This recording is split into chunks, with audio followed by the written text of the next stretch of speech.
Chapter 5. Friendly Feud. The air was heavy with the hard rain's residue, the smell of wet things. Despite his dreary surroundings, Luca felt at peace.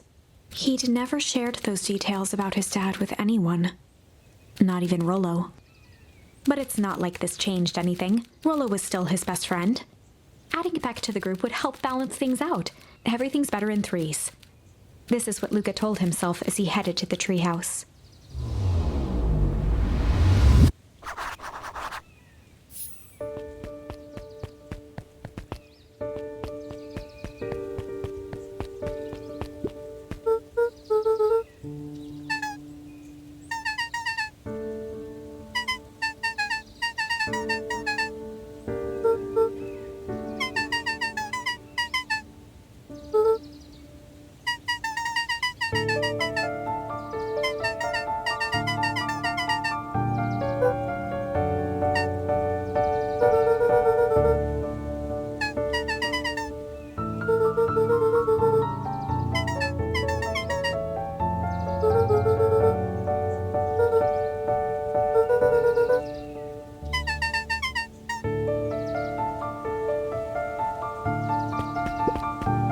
After the foul harvest destroyed their wealth and reputation, the Valentines shuttered off their estate from the rest of town.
Luca tied a small magnet to the line, fishing with the law of attraction.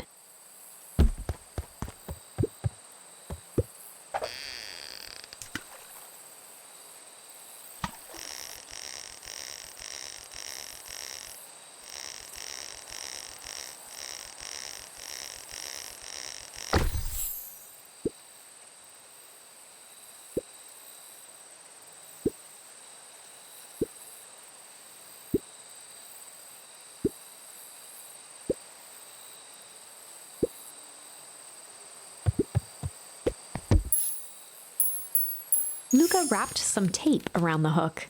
Hey, you never know.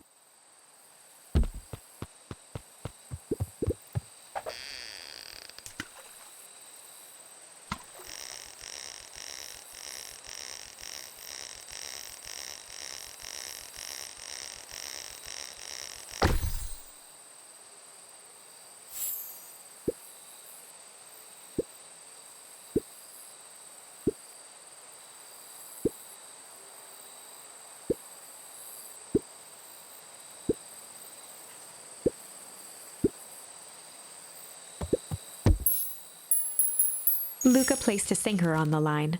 Sometimes the best stuff is at the bottom of the pond.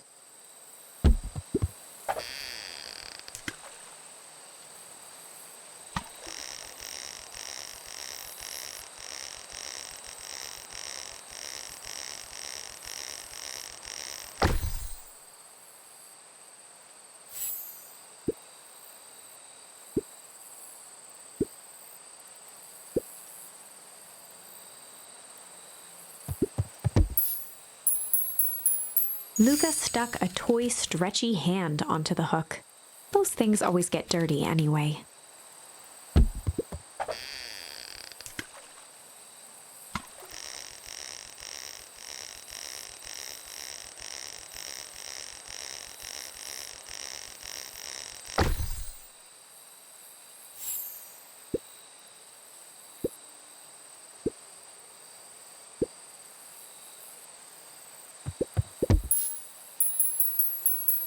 Luca wrapped a twig of thyme around the hook. Some fish have refined taste.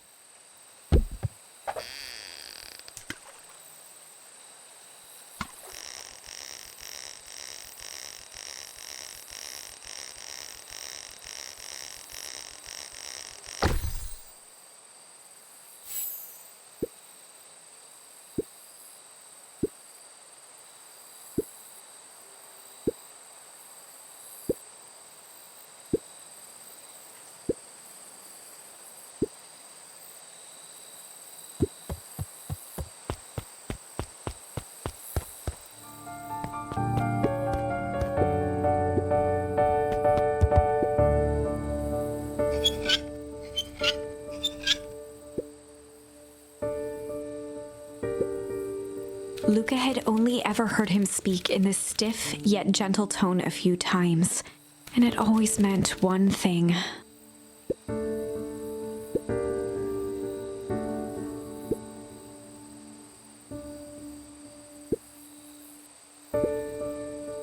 Rollo scoffed.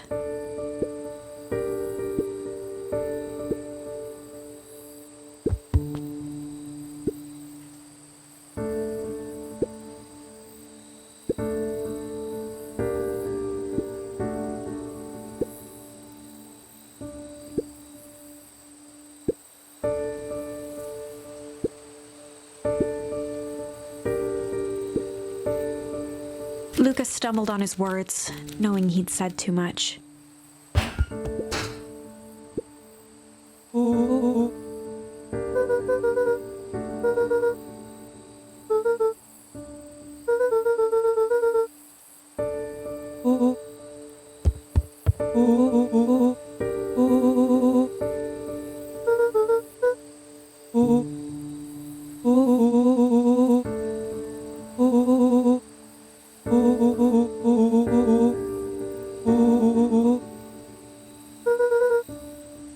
Luca became instinctively angry in response. Both boys were now shouting across the distance.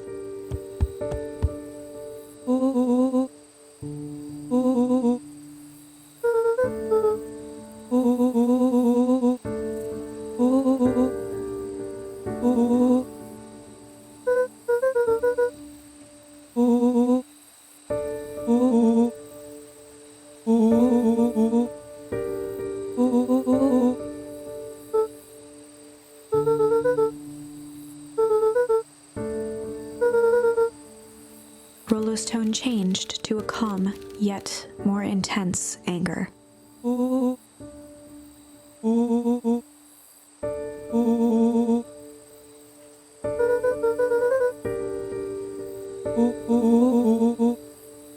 words hung in the cold night air. Rollo's stomach dropped, knowing he'd crossed a line. But it was too late.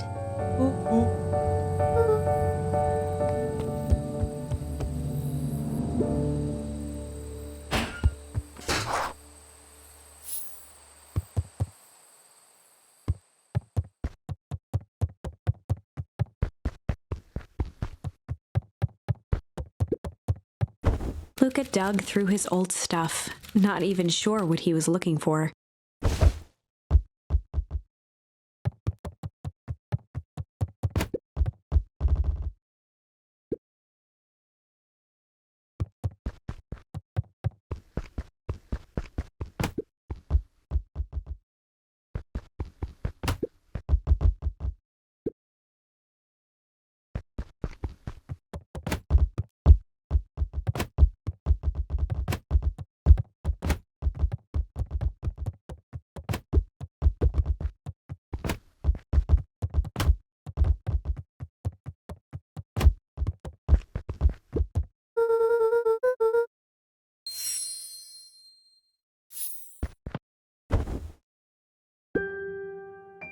Gran cooed gently from the hallway.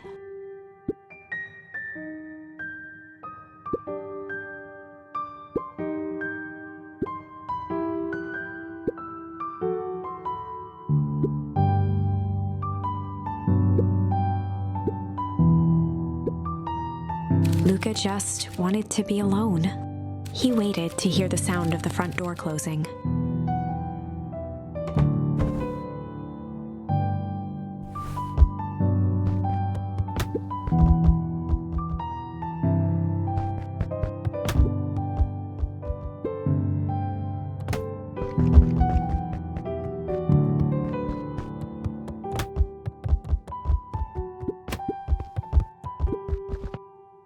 Luca dozed off again.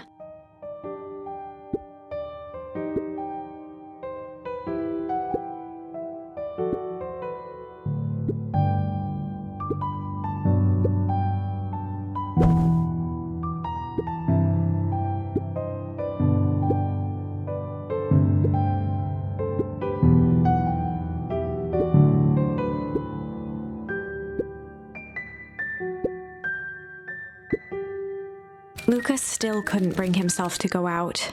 Besides, if he ran into Rollo, he'd have to actually confront the situation.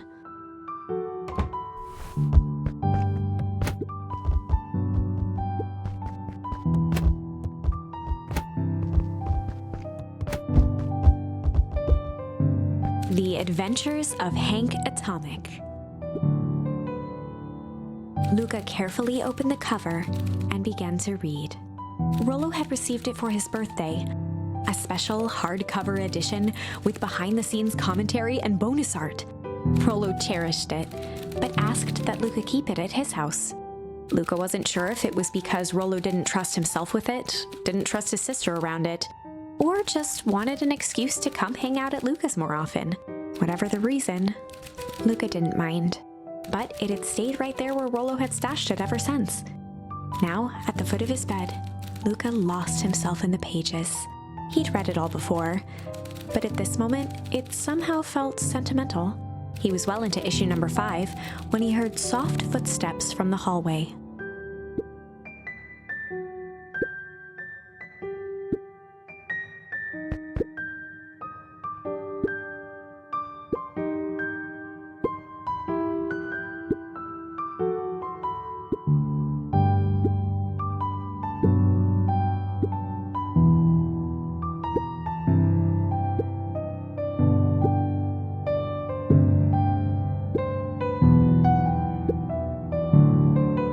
Without realizing it, Luca had pouted away the entire afternoon. He once again felt the weight of it all and allowed his weary eyes to close. Luca stood in a vast black expanse. He looked up at his father standing beside him. Walt was working a straw at the bottom of a fountain glass, trying to collect the last bits of milkshake. Dad? Where are we? Taking a final loud gurgling sip, his father peered up from the glass. He jangled the straw playfully with a warm smile, then lifted the empty glass as if to point into the darkness. The source? Luca's eyes followed his father's gesture. In an instant, he was sitting in front of a blazing campfire. Across from him sat a large figure in a yellow hazmat suit. The figure's voice was a scratchy echo. Well, if it isn't the man of the hour, make yourself comfortable. Luca held his shivering hands over the flame to warm himself. It doesn't work that way here. Their yellow-gloved hand pointed to the base of the flame. It's a cold flame. See? Luca peered at the base of the fire. It wasn't wood that was burning. It was Beacon Pines itself. Tiny buildings, freezing and crumbling as they were consumed by flame. Luca could see small shadows moving in the burning city. People. Luca leapt to his feet. We've got to help them! The figure gave a dismissive wave of their hand. Why waste energy helping people who can't even help themselves? The figure bent down to examine the panicked crowd as they desperately tried to stop the flames. They only care about what's right in front of them. Not like us. Luca's voice was a trembling whisper. Us? The figure slowly stood up, grabbing its helmet with both hands. With a jolt and a twist, the suit emitted a gasp. A cloud of torpid mist escaped, slowly revealing the face within. Luca's own face looked back at him. Older, worn, distant. The sensation was oddly familiar, as if he'd caught his own reflection by surprise in the mirror. The doppelganger smiled. I tried to help once. He gestured towards his face. And all it got me was this. Luca staggered back. You aren't me. Luca felt a hand catch his shoulder. His father was there again, beside him. Every choice sets us on a path. This is the end of one of your paths, son. Luca watched his older self shake its head ruefully, its face twisting into a cruel grin. Welp, Dad. If you wanted him to see this, far be it from me to disappoint. Luca watched in shock as the figure took a confident step forward and plunged into the flames. In a flash of cold light, he was gone. What does all of this mean? Luca felt a reassuring squeeze on his shoulder. Just remember, why we choose matters just as much as what we choose. Luca woke up to see a hazy figure at the foot of his bed, silhouetted in the morning sun.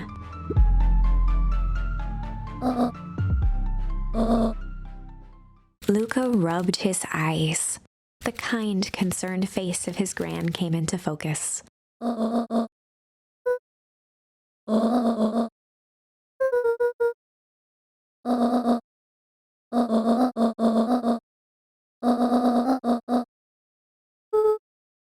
Gran silenced Luca with a gentle pat on the leg.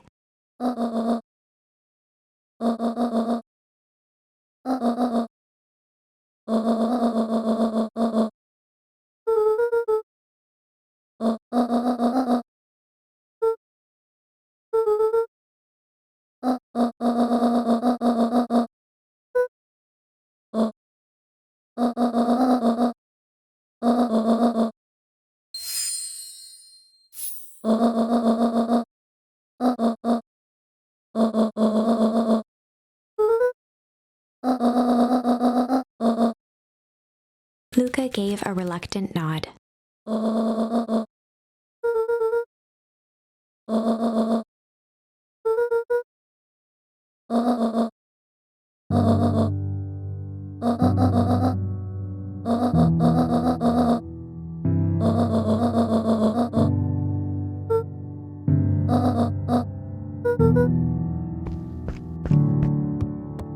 Luca took a deep breath.